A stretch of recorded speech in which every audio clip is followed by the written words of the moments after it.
नमस्कार। इतिहास से लिए गए जीवन के कुछ एहसास, कुछ महत्वपूर्ण पाठ लेकर आई हूँ मैं आपके पास अपने शो हर दिन कुछ कहता है के साथ। मैं तृप्ति भटनागर, एनर्जी हीलर एवं कोच। मेरा मानना है हर दिन हमसे कुछ कहता है, शायद जीवन को बेहतर बनाने का एक प्यारा सा संदेश देता है। नई आशाओं, नई उम्मीदों से भरे दिन की शुरुआत बढ़ी हुई ऊर्जा और जोश से करने के लिए चलिए जानते हैं अप्रैल 17 का खास पाठ। इंटरनेशनल हाइकू पोएट्री डे यानी अंतर्राष्ट्रीय हाइकू कविता दिवस। द हाइकू फाउंडेशन की एक पहल हर 17 अप्रैल को कला के एक रूप का उत्सव मनाती है।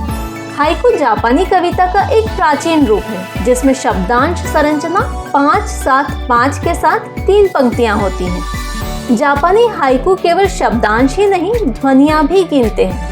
हाइकू कविता अक्सर प्रकृति, बदलते मौसम या अल्पकालीन सुंदरता पर केंद्रित होती है और एक संक्षिप्त और विचारोत्तेजक तरीके से एक पल या भावना को पकड़ने की कोशिश करती है। 1600 के दशक के मध्य तक हाइकू का मूल रूप रेंगा था। 1800 के अंत में होकू का नाम बदलकर हाइकू कर दिया गया था। यह एक प्रसिद्ध जापानी कवि, लेखक और साहित्यिक आलोचक मसाओका शिकी द्वारा स्वतंत्र रूप से प्रकट हुआ था। हालांकि 35 वर्ष के अल्पायु काल में शिकी ने लगभग 20,000 छंद लिखे, इसलिए उन्हें पहले महान हाइकू मास्टर्स में से एक माना जाता है। हाइकू प्रकृति की रचनात्मक शक्ति के बारे में है और यदि हम ऋग्वेद को पढ़ते हैं तो हम सभी प्रकृति की प्रशंसा में छंद देखते हैं। संस्कृत में वेदों के मंडलों में 2 पंक्तियों के सूक्त या भजन होते हैं, इसलिए महाकाव्य महाभारत और रामायण भी पद्य में थे। प्रसिद्ध भगवद गीता 700 श्लोक वाला एक ग्रंथ है जो महाभारत का ही एक हिस्सा है। कई पुराने काव्य रूप में जैसे हिंदी में दोहा और बरवे, मराठी में ओबी, पंजाबी में बोली या माहिया, तमिल में तिरुकुरल ऐसी ही संरचनाओं का एक रूप है। हाइकू के माध्यम से यह कहना बहुत गलत नहीं होगा कि हम अपनी जड़ों के आधार को छू रहे हैं।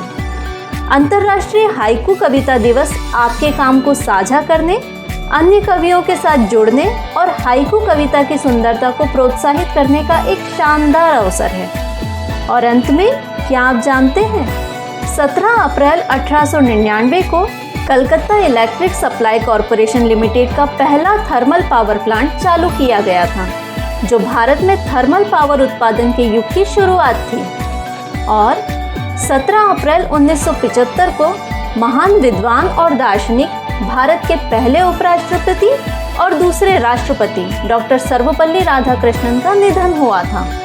और 17 अप्रैल 1983 को SLV रॉकेट भारत द्वारा लॉन्च किया गया था। इसे भारत में अंतरिक्ष युग की शुरुआत माना जाता है।